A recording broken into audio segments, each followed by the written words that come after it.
Well, it couldn't be much different from my previous film. I was up in the snow in the Lake District. It was -4. I'm about 120 miles away from the Lake District, and the temperature is in double figures centigrade. So I'm in Derbyshire, and I'm heading up Kinder Scout, which is not the highest hill in the world. It's just over 600 metres, and I'm already more than halfway there. But it's a beautiful day. It's warm, so I've already taken a layer off because I was just too hot. But perfect surroundings. And Kinder Scout is a bit of a kind of a pilgrimage for lots of people, because about 100 years ago, 1930s, 1932 maybe, all of this land was in private ownership, and people like me were restricted, weren't allowed to come. So there was a mass trespass in, I think it was 1932, of people from the local area and in Manchester, and they came and did a mass trespass onto Kinder Scout, and that demonstration led to the opening up of public rights of way all over the country. So those people laid, pardon the pun, the path for people like me and you, if you get out and about in the UK, to walk in these hills and have public access. So hats off to them. And the other thing that's going to be of interest today, it's the middle of the day. So landscape photography in the middle of the day, you must be mad. What about the blue hour and the golden hour? Well, I have to admit it's February, so the sun's fairly low in the horizon. So look at my shadow. Shadow is long. So in the summer, the sun would be somewhere overhead, and not very long shadow, so you lose definition in the landscape. But middle of the day this time of year should be some opportunities. So got about another 200 metres to go. So catch my breath when I get to the top, and hopefully find some nice images with the blue sky and the high sun. I think I'm in quite a good position to give you a demonstration of what I said earlier about shooting in midday and some of the challenges. We all landscape photographers talk about dawn and dusk, and it is, you know, it is the best light of the day is dawn and the hour before and after, and dusk and the hour before and after. There's absolutely no doubt about that. And shooting in the middle of the day can be a challenge. I mentioned earlier, it's a little bit easier this time of year. It's winter, so the sun, you can probably see over my shoulder, the sun's quite low. And the reason it's a challenge in the summer and not so much a challenge in the winter, I'll hopefully kind of show you now. So I'm near these kind of rocky outcrops. So I think this kind of headland is called Swine's Back, which I think is a great description. But I'm taking a panorama with this headland here and these rocks in the foreground. And the rocks and the middle distance are a perfect example of kind of overhead sun. If it was midsummer, the sun would be kind of way above my head somewhere. So if you can see, it's the shadow in landscape photography, it's the shadow and the darkness that creates the texture. Hopefully that makes sense. So if you look at these rocks in the foreground, for example, you see there's a lovely little bit of shadow. It's not a massive amount of shadow, it's a little bit of shadow just in these rocks, and there's a bit of shadow here, and then in the valley there's a nice bit of shadow that gives some sense of texture and shape. Whereas if the sun was directly overhead, that shadow would disappear and that shadow would disappear. So that valley would be hard to define in a photograph, because you wouldn't be able to pick up the texture. Sorry, I'm just holding on to my camera because it's quite windy, and I apologise for the wind noise. So if that shadow disappeared, it would become a bit one-dimensional, a bit flat, and the shadows on the rocks would disappear, so it would lose its definition.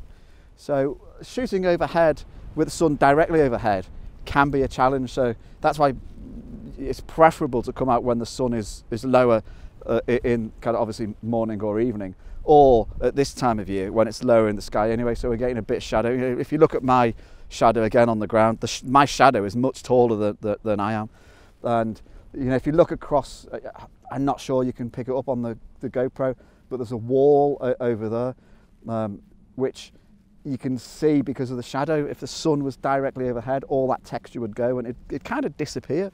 So hopefully that kind of explains what's happening. So I'm here, I've taken a panorama looking down the valley, but now I'm going to just look this way using these rocks I'll step back. So there's a nice kind of line of rocks coming across here, and then it blends in nicely, or matches up with the wall I mentioned. So I'm going to try and create something there, but put my coat on and hat on, because as soon as you stop on days like this and the wind's blowing, the temperature drops quite quickly. So I'm going to try that and then go. Kinder Scout actually is it's quite once you're on the surface, it's quite a big plateau. So it's quite flat on top. Oh, and on my way up, came up just a couple of 100 yards away, a peregrine falcon just lifted off in front of me. So that was pretty special. So I'm going to try that and then head over on some more of the plateau, but hopefully these work out, and I'll post them if they do. I've been doing a bit of exploring, so I'm actually only about 300 yards from where I previously spoke to you, but I've been up on the top and across the plateau over there looking for compositions, and struggled, to be honest. I don't know this area well at all, so I was kind of almost making it up as I go along, because I kind of wasn't really clear what sort of views you got from up on the top over there, and actually I think where I started off was the better view. This is Edale, so I guess that's the Edale Valley. Don't quote me on that, but I think so. But I've come here because of these kind of rocks and the opportunity they provide for a composition pointing into the valley. So I'll show you what. So I'll rocks in the kind of bottom corner pointing directly into the valley. Got about a third of the image is sky, because there's a little bit of cloud and colour in the sky, but not much. So 2/3 of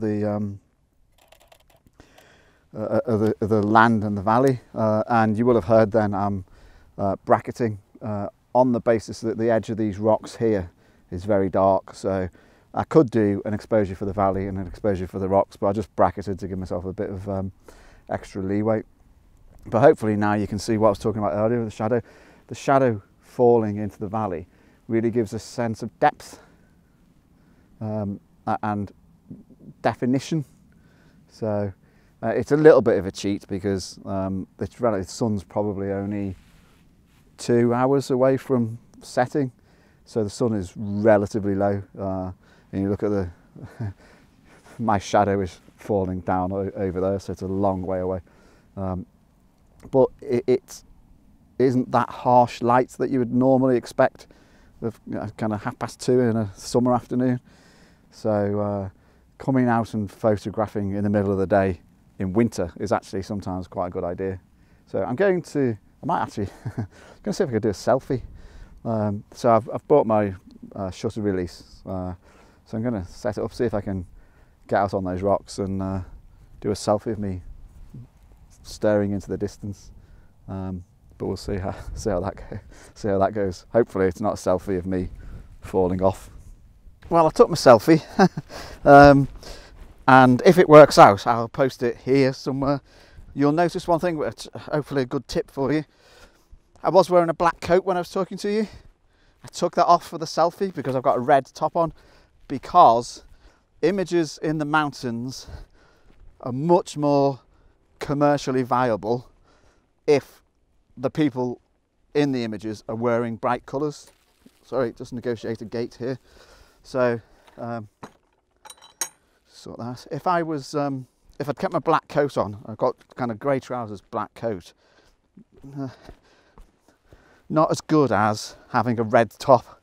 So just something to bear in mind if you're featuring people in images like that. It's always better for them to be wearing bright colours. So there's you can have that for free, that tip. So I'm working my way back now. I might stop if I see anything decent. I might stop, but otherwise I'm on my way. Starting to get a bit hazy, so kind of that time of the evening. So kind of the distance is hazing up. Sorry, I'm not looking at you, but hopefully you appreciate it's fairly rough under feet. But I hope you enjoyed it. As I said earlier, I don't know this area very well. It's a bit of a pain to get to be honest, from where I live. So to get to this part of Derbyshire, you've got to come kind of south of Manchester and then get through Stockport. And for those of you who don't know the UK, getting through Stockport is just a pain. So it always puts me off, but when I get here, I always enjoy it. So maybe I should just put up with the pain of getting through Stockport and come more often and get to know the area better.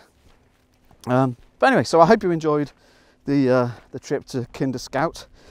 Again, I doff my cap to the people who did the mass trespass. And I'd finally just like to ask for advice, help, or go up on a bit of smoother path here. It's a bit better. If you've got any ideas about improvements to my channel, let me know.